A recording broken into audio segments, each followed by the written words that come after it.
everybody. We are going to go ahead and begin our webinar today.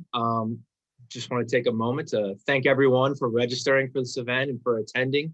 I'd like to introduce myself. My name is Jack Wiles. I'm one of the co-leaders of the LaPorte nonprofit industry group. I'm on the tax side.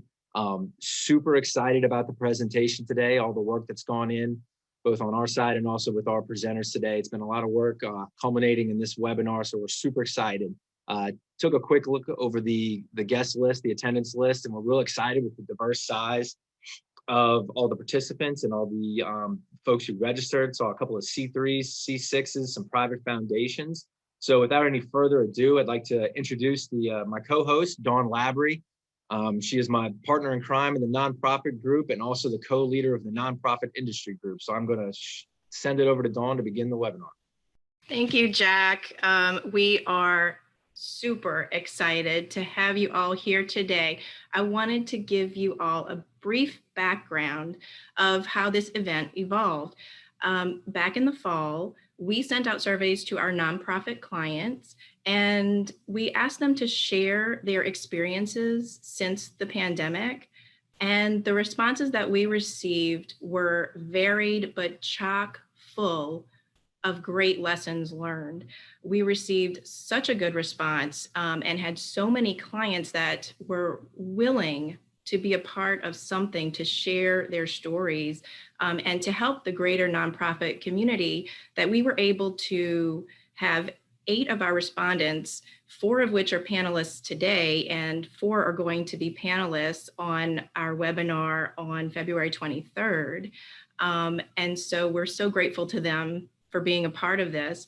And there were so many great stories that are even beyond what we're going to learn in these 2 sessions, that we hope to continue to share this through blogs, through articles. So please stay tuned for more helpful information that should come out of this survey. So I'm going to go over now just a few housekeeping items. All attendees are muted and your videos are turned off. We have also disabled the chat feature. If you do have questions that come up during the presentation, then you can go ahead and send those through the question and answer portal. So you can go ahead and put those in there. If this is a question that's specified for a particular panelist, please make sure to put the name of that panelist in there so that we know that that question is directed to that person. If it's a general question, that's fine. You can go ahead and ask that. So I would like to go ahead and introduce the presenters that we have for today. We have 4 presenters that are going to share their experiences during the pandemic and the lessons that they learned during their response. So today we have Cynthia Colbert, CEO, President of Catholic Charities of the Archdiocese of Galveston, Houston. We have Ginger Laurent, COO of the Louisiana Bankers Association. We have Suzanne Rather, Executive Director of the Roots of Music. And we have Jody DeRoca, President and CEO of Goodwill Industries of Southeastern Louisiana. So without further ado, I'm going to go ahead and turn it over to Cynthia. Well, hi, everyone, and I'm so honored to be part of this great panel, and I'm very interested to learn from everyone as well. Again, my name is Cynthia Colbert. I am blessed and honored to be part of a great agency, Catholic Charities, which serves the greater Houston region. We serve a 10-county area, but we have physical locations in Fort Bend County, Harris County, and Galveston County. So I'll tell you just a teeny bit about Catholic Charities, talk then about our COVID response, and kind of close with a graphic that's been central to our messaging around what our COVID impact. So our agency is what we call a multi-service agency. We provide a wide array of programs with a broad array of funding as well. So the programs run all the way from basic needs like food pantries, rent assistance, utility assistance, to stabilization services, which, for example, is temporary housing, housing rental assistance, a permanent, and also job search assistance. And then finally, on the end, to help people remain stable in their homes, we provide case management, counseling, and other supports. We serve a very wide array of clients, single moms, parents, families, senior citizens, persons with HIV and AIDS, and refugees, immigrants, and probably everybody else in between. About 60% of our budget comes from government, and the rest we raise through private donation and special events. Part of our portfolio of services continues to be disaster response. And our experience with disaster response, the largest being Hurricane Harvey, really informed our process to help people who were impacted from COVID-19. So back in February, early March, when we all began learning about the virus and safety protocols, et cetera, we knew from our experience in disaster response that this would create what we call a surge in demand. And because it affected not just a region or a particular area of our service, it affected the entire state, country, and world. So we knew the surge would be greater than we'd experienced during disaster response. So we formed a planning team inside of our agency. And what we asked ourselves is, how do we plan and address what we expect to be a large number of phone calls coming into the agency and people asking for help? Secondly, where would we get the money to address increased needs? And we expected that those needs would be around rent assistance, utility assistance, and other basic needs like food. And then we asked ourselves, how do we communicate our impact and our needs to a wide array of community stakeholders, including funders? So for our basic needs, we were able to obtain some donations through our fundraising department and many generous donors. We developed a message, and Catholic Charities, I think we have a very strong brand for being a quality service provider, but we're kind of quiet about what we do. And we knew for this, we needed to be kind of loud and proud so that it would attract funding. So then we could serve more people. And so our message is that Catholic Charities is a trusted resource, and we are the 3 R's. We're reliable, responsive, and resourceful. And that message is something that we continued at the very beginning all through today. So that message continues to resonate with our community. We knew we had to plan technology because people couldn't come in to ask for help. So we had to have an online application and the ability to respond to people in a virtual manner. So all of our programs pretty much switched to virtual, as well as our food pantry had a great surge. You've probably in the news seen lines around buildings when people are lined up for food. So we had to change our food pantry operations as well. All that said, we did experience an increase in demand. And so the in-house call center that we formed to handle the calls and a hotline number has handled thousands of calls since March when we began tracking. In addition, our food pantry has served more than triple the amount of food that we normally do in a year in about 10-month time period. And the amount of money that we've been able to get out to the community has also increased greatly. And I believe it's a combination of our communication strategy, our delivery on our promise, which is we are reliable, resourceful, and responsive. So I want to share a graphic with you, and it'll come up in just a moment.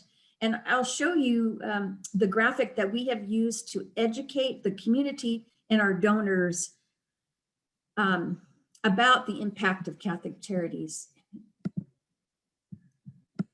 So you'll see that it has our mission milestone at the top, but if I were to show you the one from March, the very first week that we began providing assistance to now, you would see this huge trajectory in terms of the amount of assistance we've provided.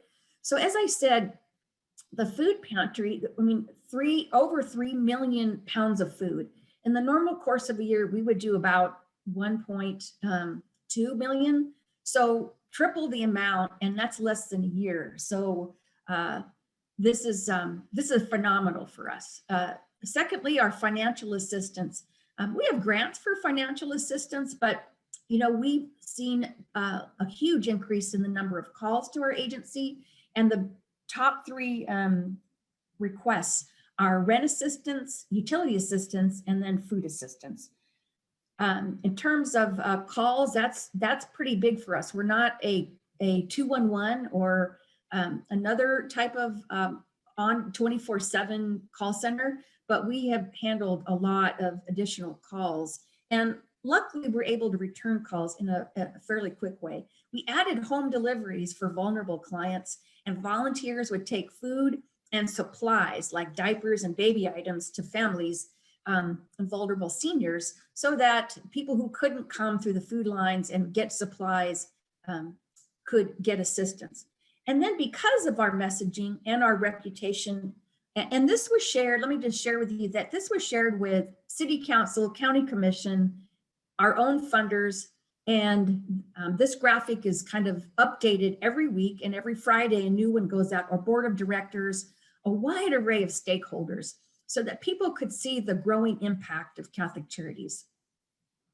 And then we were able to obtain a large grant through the Harris County, 61.4 million, and that provided direct assistance to over 50,000 families. So using our experience with our early surge process, we were able to really utilize our technology, our call center experience, and our and hire additional staff. So we were able to provide jobs to people through December on this project, which was great. So for you, I'm sure that you have all had to plan different ways of doing services. Also, you've had to address your staff to protect your staff. So if there's anything I would advise, number one, it would be, and try to project out the impact of the surge in demand for your services. I think that was key to our planning. But we also learned to adapt all along the way. So we had to adapt operations to increase and then to learn from our experiences. So we do kind of, listening sessions. How did this go? What do we need to change to make it better? Because our goal is always efficient and effective client services. I think that communicating your impact is really critical. And I believe because of the additional communications that we were able to attract volunteers and donors to help us in this mission of helping those who were impacted so severely by COVID-19.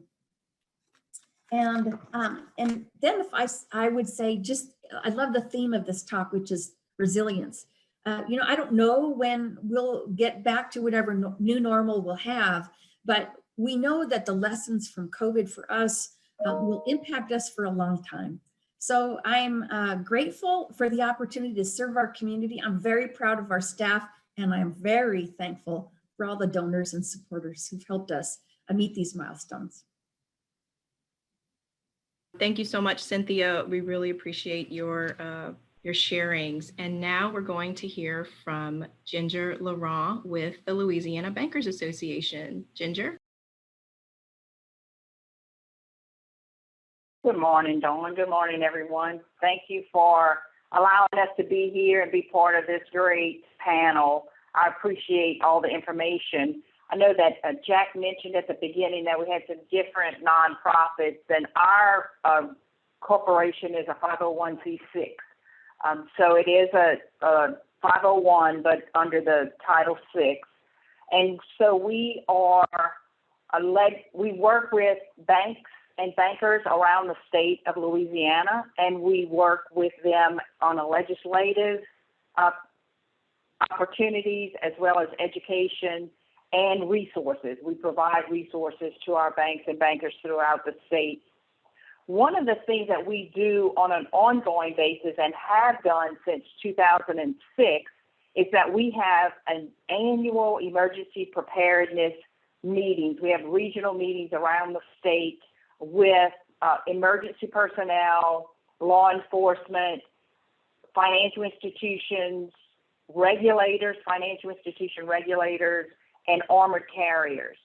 And honestly, that preparation has been very helpful as we moved into this pandemic, because what we talk about on an annual basis is all emergency events. Of course, we talk about weather. Of course, we talk about cybersecurity, and we have talked in the past about pandemics. So our banks have had pandemic plans in place. However, as we all know, we are always most prepared for the previous event. And so as we move into a new event, we have to be quick on our feet to make sure that we are addressing the needs that are the current needs.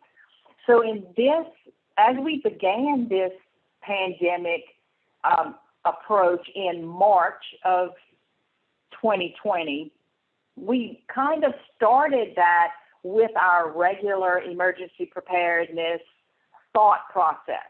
So we created a web page, a coronavirus resources web page, where we house information from regulators, information from the CDC, information from the state.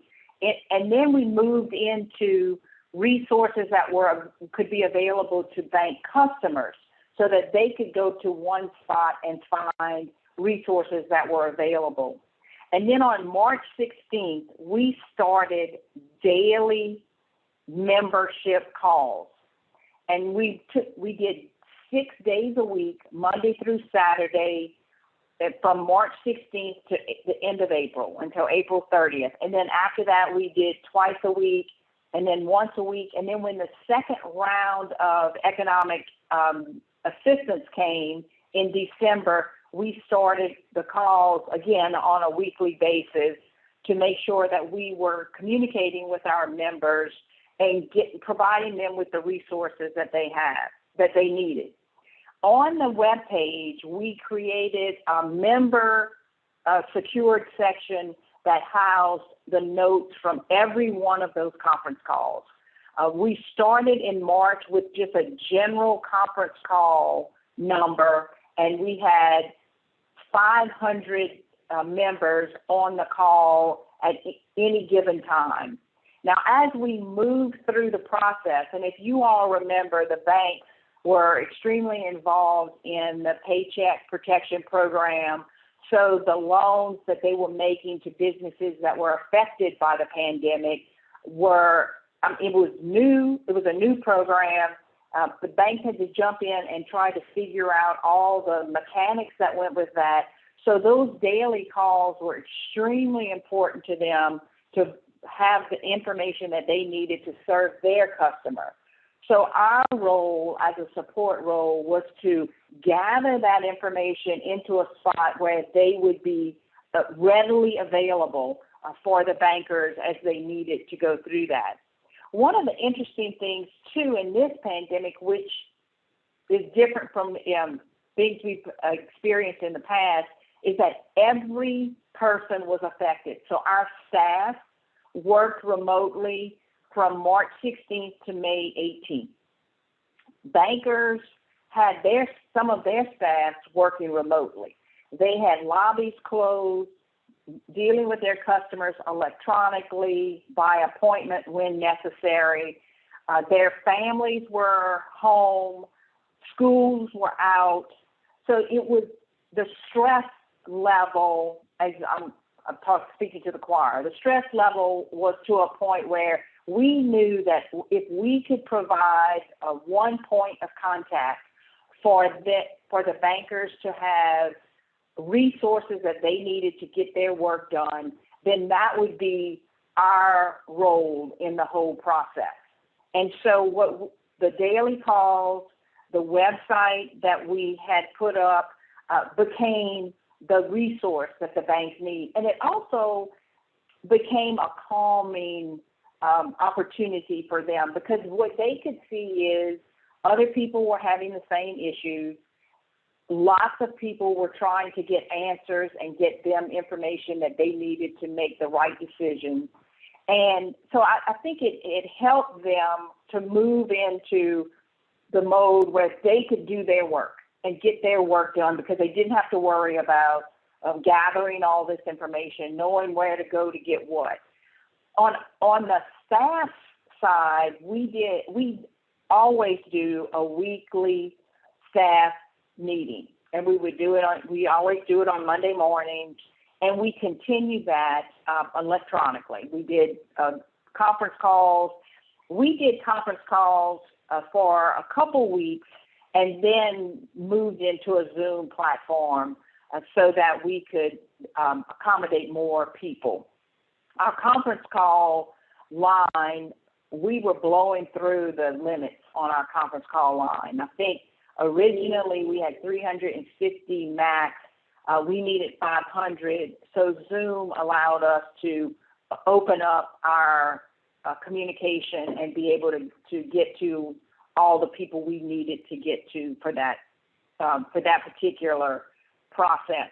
When the second round of economic aid came out in December and we started more regular calls, we had over 400 people on the first few weeks. And I guess now we're about between 150 and 200 on our weekly calls. We have one this afternoon, as a matter of fact. So we know that we are getting to the right people. They know where to go to get the information. We did the statistics for our website for 2020, and the clicks into the coronavirus resources webpage and into those conference call notes were larger than most of the other activity. Now, one of the things that we do on an ongoing basis is education for our bankers. So we traditionally have done in-person education and webinars. We started doing webinars probably 10 or 15 years ago, but most of our work is in person. So we would do about 200 programs a year in person. Well, as you know, on March 16th, we had to stop and transition. So what we did is in March, we rescheduled everything between March and June to later in the year because we thought, of course, by that time, we will be able to do in-person programming. In June, we recognized that was not going to be possible, so we transitioned again. And we transitioned all of our education programs to virtual at that time from June to the end of December, recognizing that we were putting an entire year's worth of training in 6 months. So the stress on the staff was very high. But I have to say that our group became Zoom experts. We became the ability to market virtual. And I think our members really appreciated that because they were in an uncertain environment, but still needed the training because we do a lot of compliance training. We do a lot of technical training. They needed that to get their work done. So being able to dial in and jump on a Zoom training program, I think it helped them to see some, whatever the definition of normal was in 2020, it helped them to recognize, okay, these things are the same. We can still do our training. We do a leadership school, a supervisory school, and some forums that are a little more interactive. So we were concerned, like how interactive is that going to be if we do everything virtually? And we were amazed. The bankers participated. They jumped right in, used the chat feature, used the question and answer feature. We could use, Zoom has breakout rooms. We were able to do that. And just really overwhelmed with the amount of interaction we were able to have with the bankers through that training. Of course, we will continue to do virtual. That training was moving in that direction anyway. This just sped it up a bit. But we will also continue to do in person. We're working on some in person, probably after March or April of this year, so that we can get some interaction going. I think our bankers are ready for it. That's what they tell us. As long as we can do it safely and socially distant, we want to keep doing that. And I think the two things we learned most is that this amount of communication allowed us to work with members who we had not had a lot of work experience with in the past, and it also solidified the relationships that we had from the past. And I guess one thing that really stuck with me and about how our members appreciated the open lines of communication, the transparency into what was going on, where they could go for information.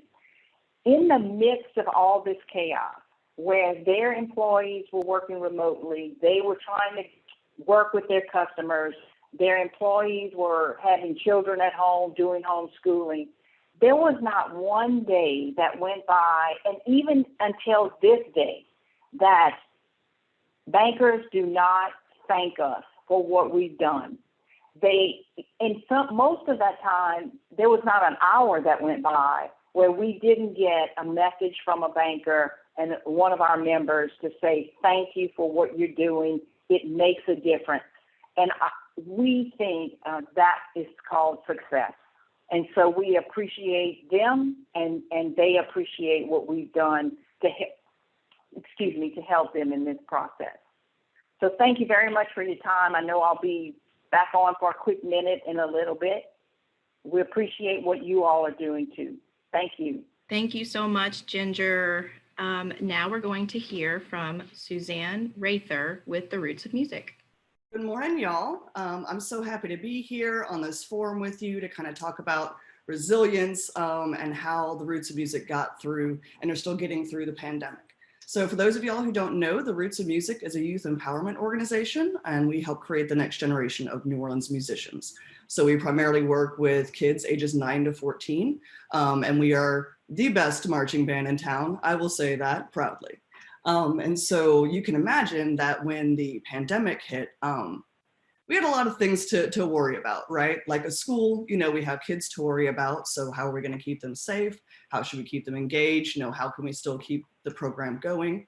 And we also had to keep our musicians going. I employ 15 individuals, and almost all of them are professional musicians. So we really had to think how we were going to not only continue our mission and take care of our kids and their families, but how are we also going to take care of our staff who are primarily musicians and of course could not earn income during that time, right? And where we really, I think our strengths are at the Roots of Music is that, we double down on what we're good at when we need to, and I think the philosophy of doubling down in an emergency can be very useful, to having you survive it and to having you kind of thrive even as much as you can during it. And so one of the things that we did immediately, when we realized that, what was happening and that this was a global pandemic and that we were all equally, grounded by it, we decided to press pause. I find it to be dangerous to make decisions in chaos, in a swirling mom. I don't think that that's healthy, for the decision makers and for those, who have to live with the decisions that they make. So I suggested that we just pause for about a week or two and really focus on self-care. I think during pandemics and other disasters, if you don't double down on self-care and taking care of yourself and your team, you're not going to have the resilience to move forward. You're not going to have the heart to do it. You're not going to have the spirit. So we really decided first, take care of yourself, make sure that you're okay, make sure you have the supplies you need, make sure you stay at home, and really just take care of yourself and your mind and spirit during this time, because we knew that it was going to be a long haul. We're not newbies to disaster. And so I think we all kind of instinctively knew as a team that this was going to be a long haul and that we needed to take care of ourselves, from the beginning and throughout, And the second thing, that we doubled down on was our mission.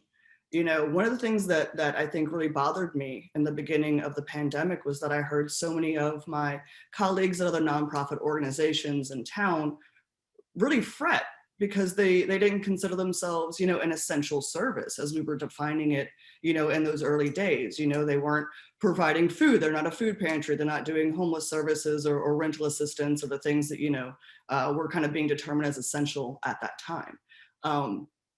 And I have to ask though, if you're with an organization and you don't believe that mission is essential at all times, what are you doing, right? You know, what are you doing as an organization, and what are you doing with your time and talent specifically? You know, and we realized that our mission was way more important than ever, right? When it came to empowering the youth of New Orleans, the kids are taking the biggest hit on this pandemic. You know, they have from the start, and they are continuing to. You know, so how are we going to empower them? How are we going to give them a sense of normalcy and a sense of love and care? You know, we had to really double down on that mission, you know. And then the other part of our mission, to create the next generation of New Orleans musicians and preserve and promote, you know, New Orleans culture. You know, as I said earlier, I employ a lot of musicians, and during that time, they could not play. You know, all gigs dried up, all venues closed, there was no gigs to be had. And so if we downsized our staff, if we downsized our mission, then we would have, you know, fired musicians who couldn't eat otherwise. You know, we were the only gig in town for them, you know, and our kids were going to suffer because their mentors who they rely on wouldn't be there anymore. You know, so we really had to double down on the fact that music is essential and that musicians are essential, and the roots of music therefore is essential, and that we have to really drive that line, you know. Not only internally, but also externally, right? You know, which leads me to the next point. You know, if you're going to double down on your mission and double down on being able to care for yourself and your staff, you have to have the finances for it, right? You have to be able to lean on your board and your donors during those times. You know, I think one thing that us in New Orleans have learned over, you know, the multiple disasters, you know, every summer, or, you know, existentially, or the violence and other things that we deal with, you know, we know that during times of disaster, people are actually very generous, you know, and when something hits everybody, you know, when there's not a single one of us who is immune to this pandemic, it really kind of drives home the need for generosity. And you'll be very surprised at how generous people can be once you start asking, and once you start telling them what you need during a disaster. You know, and for us, that was being very honest, you know, with what we needed to do to provide for our musicians and to keep everybody on staff, and, you know, really toe that line of the essentiality of music and musicians. And so we were very honest, you know, and transparent to our donors and board. You know, we're talking about unsexy, non-fun programmatic costs, you know, like I need to pay rent, I need to pay salary, I need to do the things that will keep us going. And you'll find that in a disaster and in these strange times, that when you are honest and open about the less attractive and usually less unsexy things that a funder or donor wants to fund, people will respond. You know, people will understand what you need, and they will follow you, you know, if they believe in your mission. I think the other thing that you have to also, and that Roots did, was that we had to double down on our organizational values. You know, within the first couple of months, you know, it became clear that we weren't going to be able to make any income due to, you know, not being able to play. And the Roots of Music, our kids bring in about $35,000, $36,000 a year. And to, you know, a small nonprofit, that's a chunk of change that, you know, they're missing on top of the performance opportunities and the great things that our kids get, you know, when they're in front of an audience, and being their best and shining. And so when we were thinking about, you know, what are our values during this time? You know, can we afford to do full tilt programming? Can we afford to go virtual? Can we afford to deliver all the instruments? Can we afford these things? You know, can we afford to keep the staff on? And we were adamant that, you know, our organizational values are very clear.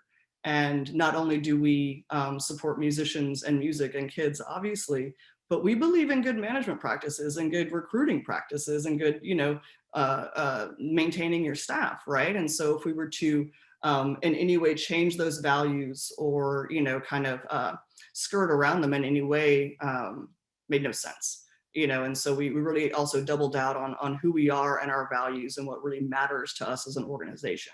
And when we did that, getting the programming online and kind of going back and forth between hybrid and virtual learning and all the different steps we've had to take, it really, it made that process easier for us because we knew that these are our values and this is what we have to do. So we're going to double down in this area and move forward, And I think, there are two things that we did well during this time is that we also doubled down on our network.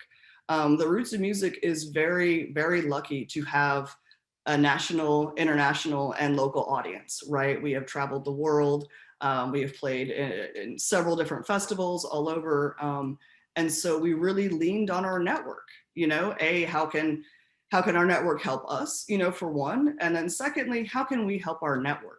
We were looking around and we realized that we had the opportunity to really help as a testing site for COVID-19. We have a very large parking lot. We could easily do a drive-through testing event. So we were able to lean on some partnerships in our network and really create some new partnerships and new synergies that allowed us to have 2 very large testing days. So we were able to lean on our network and really double down, like I said, on our values, right? Because one of our values is to take care of our children and our staff and community. And so this is one more way that we could do that, right? We could make sure that everybody was tested. So we were able to hold 2 testing events. And for one of those, we partnered with someone who has helped us for many years, Second Harvest. Second Harvest was hugely hit with the need. I mean, much like our friends at Catholic Charities, when you're providing food, during a pandemic, your need for service, kind of skyrockets. And so we were able to, during one of those testing events, have also a food drive for Second Harvest and raise over 300 pounds of food. So that there's ways to really double down on, your network connections that don't just help your organization and your community, but you can give back. We're all in a pandemic together. There's not a single one of us, who can rise above this alone.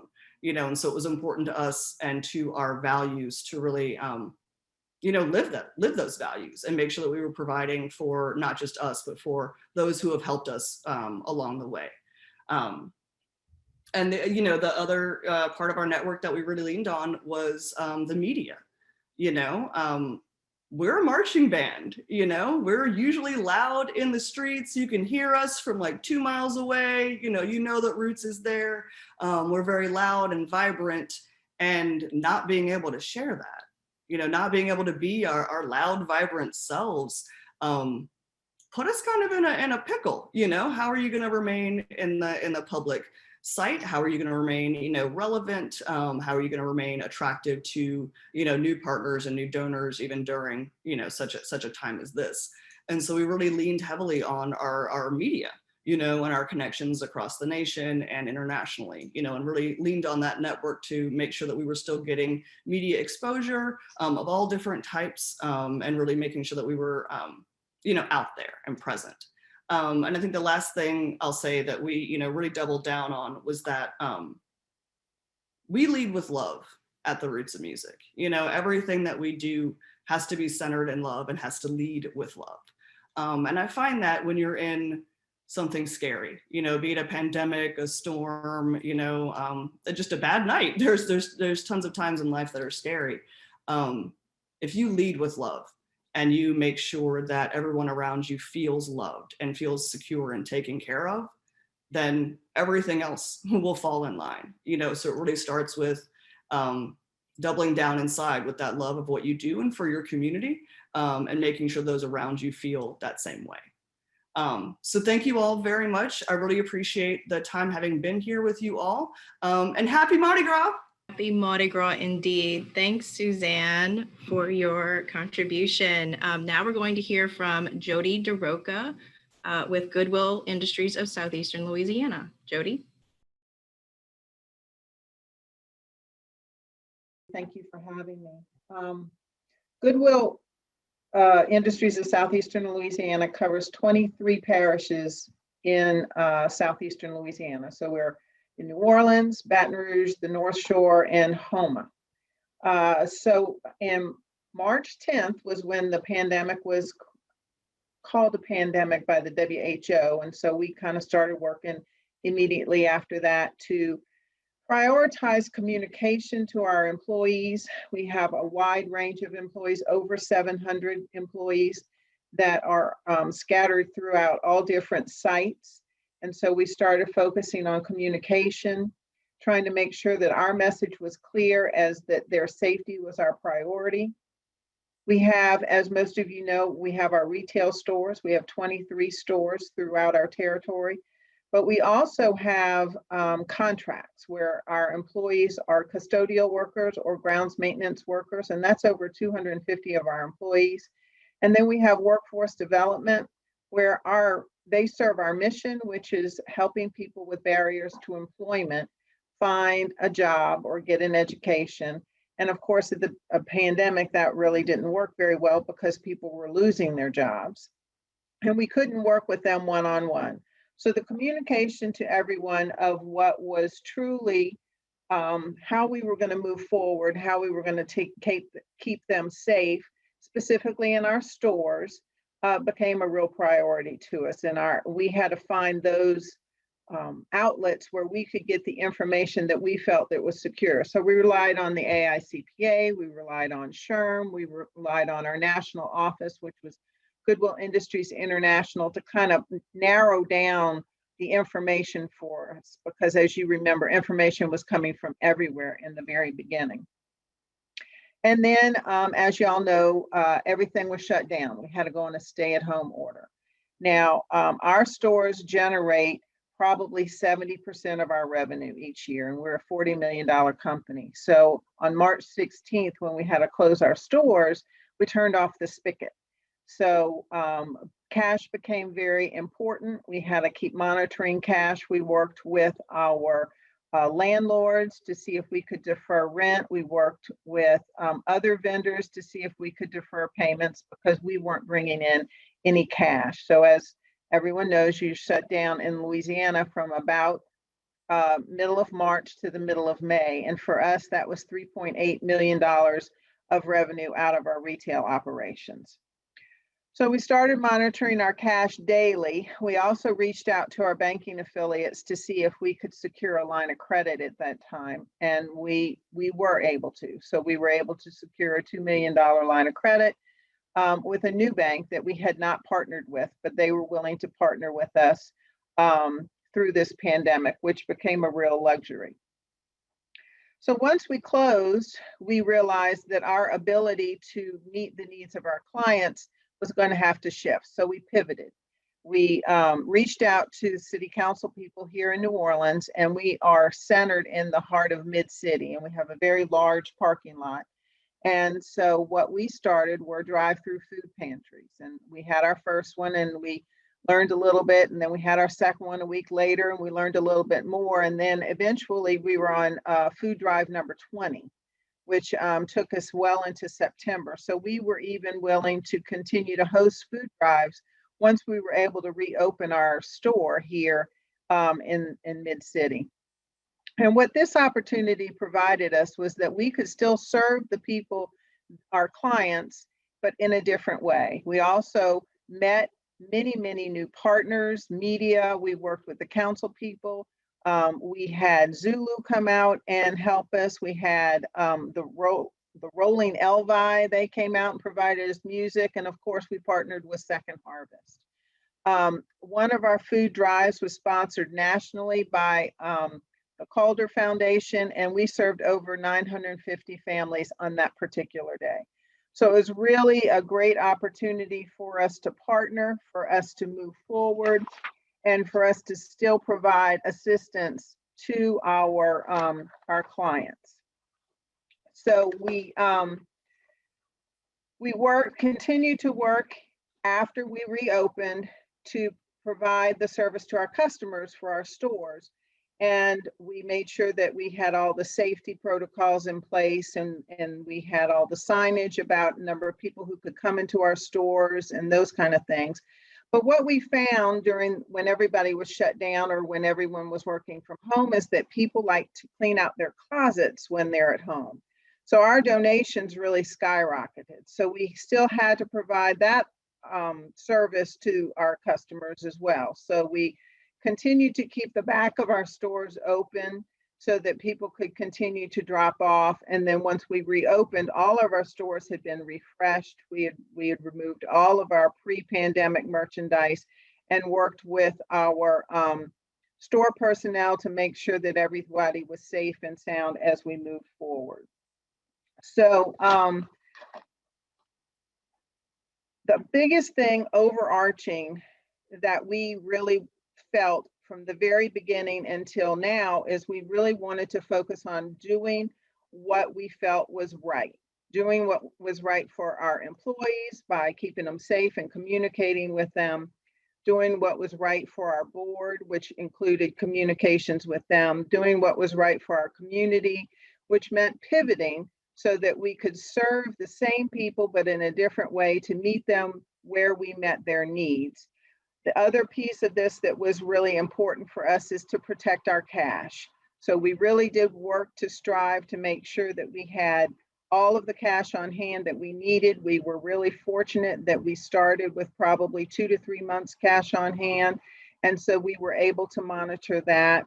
The other thing is that we always wanted to make sure that we kept the best interests of our employees. So we ended up having a layoff, but only after we realized that some of our employees would receive more money because of the stimulus that was provided by the CARES Act than we would if they had been employed. So we really did try and make sure that we were measuring those types of things as well to make sure that we could take care of our employees. We continued to pay medical insurance, and we continued to keep in touch with them, and then all of them have come back. So we are now back up to 700 employees at this time.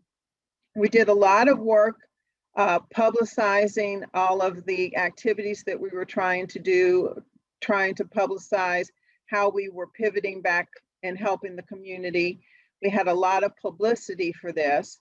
And then ultimately, at the end of the year, somebody, a third party, had been looking across the country at nonprofits to see how they could help benefit them. And we happened to be one of the recipients of the Mackenzie Scott donation at the end of the year. And so our organization received $10 million from Mackenzie Scott. It is an unsolicited gift, and it is based on the research of her consultants as they combed the country, looking at all kinds of different criteria that were established by her.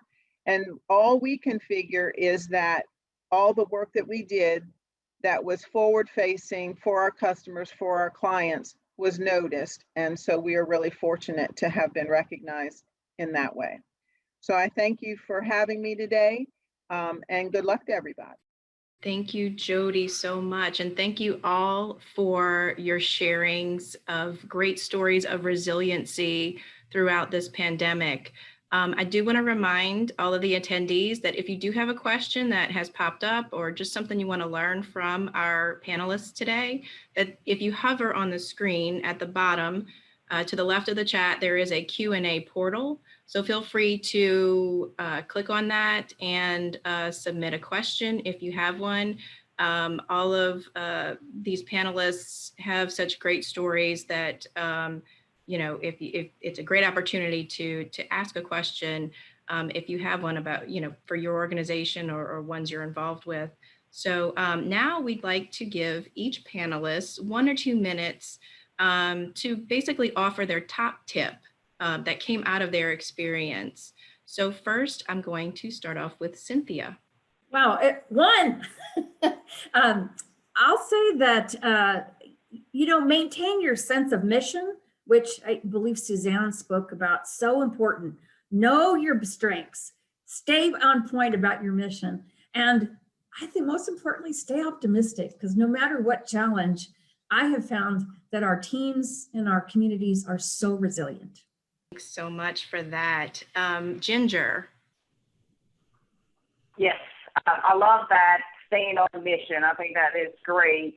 And I think one of the things we learned most is be open to the positives that are coming out of this situation.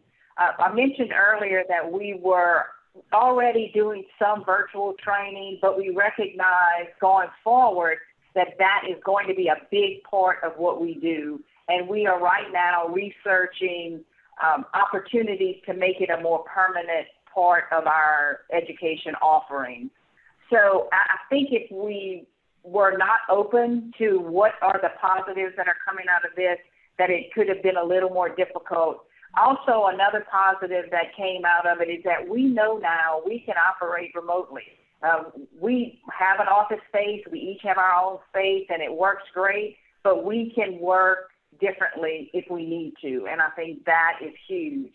And one more thing, we did take advantage of the payroll tax credit that was offered for last year, and it made a huge difference in our budget. So look out for the things that are available for nonprofits. Thank you. Thanks so much, Ginger. Suzanne. I would say first, it's not just a pivot, it's a dance, right? Sometimes, especially in a pandemic, it seemed like we were like, pivot this way, pivot that way, whatever. And it just came like, let's just dance, y'all.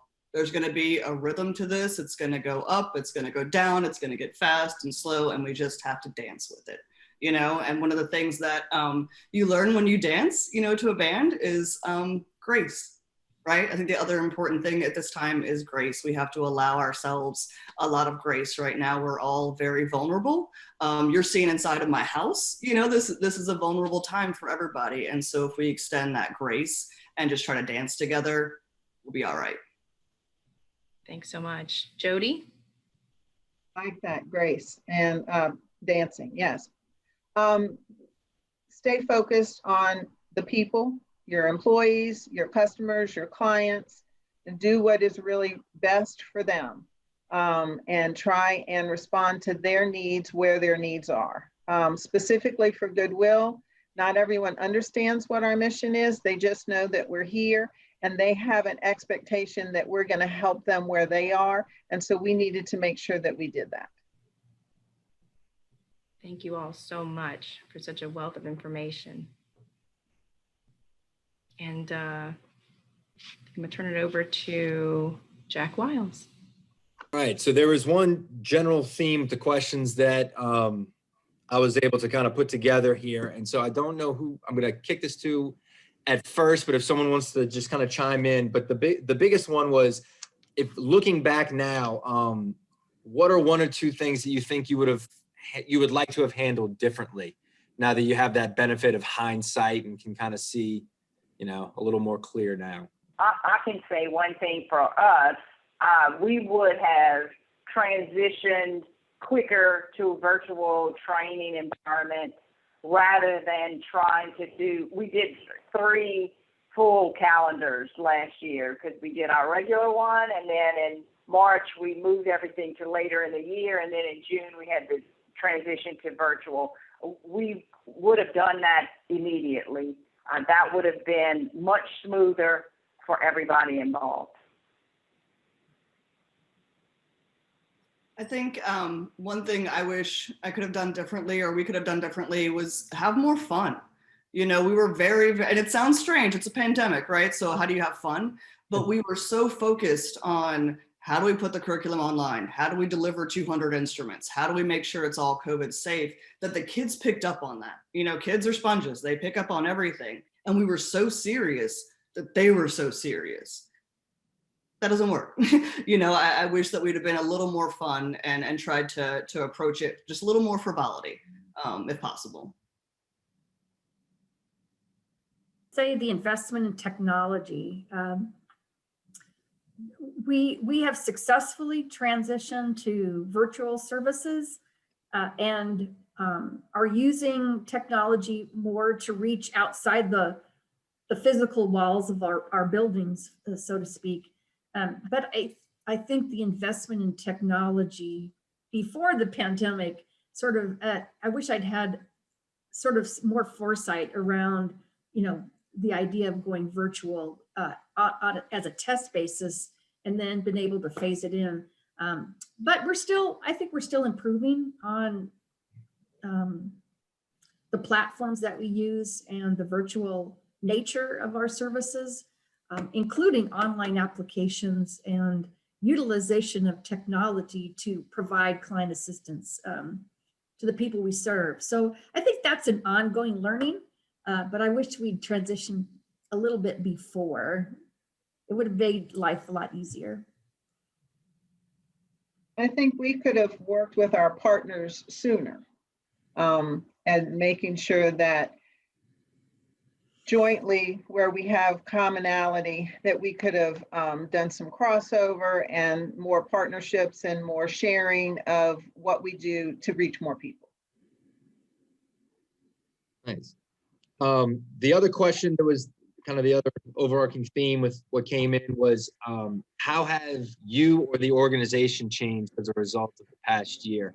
I think everyone kind of said technology. Everyone's kind of had to embrace that whether you wanted to or not. But if there was anything else that you or the organization maybe looks a little different now as opposed to a year ago. For us, actually, I think we're a much closer staff. Nonprofit life can be hard, and you can get burned out, after years of doing the same work. But this really challenged us to come together as a family, and create our own Roots of Music pod. And we had to be together and live together and pull it together ourselves. And I think that created a sense of family and shared responsibility that we didn't really have before. And now, we had a wonderful, staff get together last night, and it was just like, we were all calm and happy, and it was a beautiful moment. I don't think that would have happened, a couple of years ago.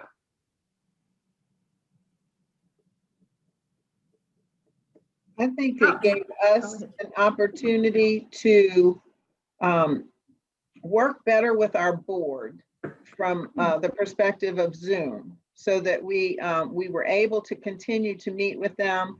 We were able to continue to provide them updates. And I think that obviously made them feel more comfortable about where we were. And I was in the beginning sending, updates to them like every other day, and then weekly, and then every other week. So the communication with them was beneficial, and the Zoom was able to keep them engaged. I think for Catholic Charities, we've been able to increase the provision of services through partnerships and additional contracts with our local jurisdictions.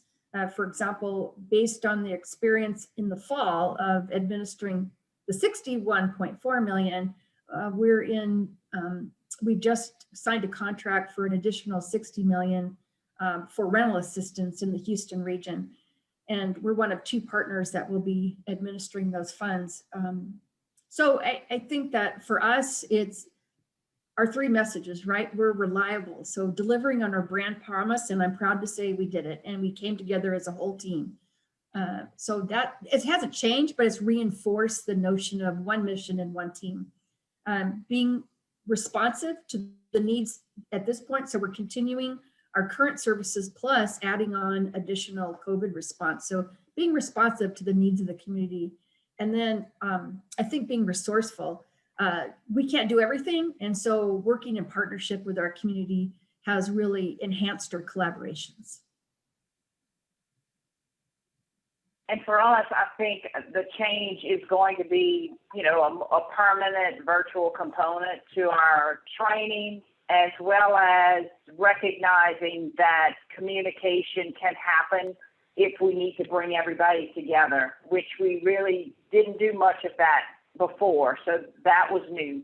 For me personally, the change is I will forever be grateful the next time I get to shake somebody's hand, give somebody a hug, sit next to them in a meeting. I have changed. I will recognize that gratefulness. Oh, well, that's just the perfect way to end the presentation with that happy note. Wanted to thank all the presenters, Jody, Cynthia, Suzanne, and Ginger. Thank you so much for taking the time out of your day to share your stories, successes, a little bit of the struggles. It's kind of nice not the, the idea that we're all in this together and we're all going through the same struggles. So to be able to hear others who have figured out a way to kind of persevere and get through this has been really great. Thank you all for registering for this presentation. And I wanted to take a moment to remind everyone that we will be having the second of these presentations on February 23rd. So if you have not already, please sign up for those. We're going to have a great list of presenters on that one. Deborah Lane, who is the Executive Director from Clear Creek Education Foundation. Hermione Malone, who's the Executive Director at Good Work Network. Wendy Barron, who's the President at the Methodist Health System Foundation. And then Kelly Chavez Green, who's the Director of Nonprofit Leadership and Effectiveness at the Greater New Orleans Foundation. We'll all be weighing in on what they went through during the whole pandemic and some of their best practices. So hope to see some of you back for that next presentation. And thanks everyone again for taking the time out to spend some time with us today.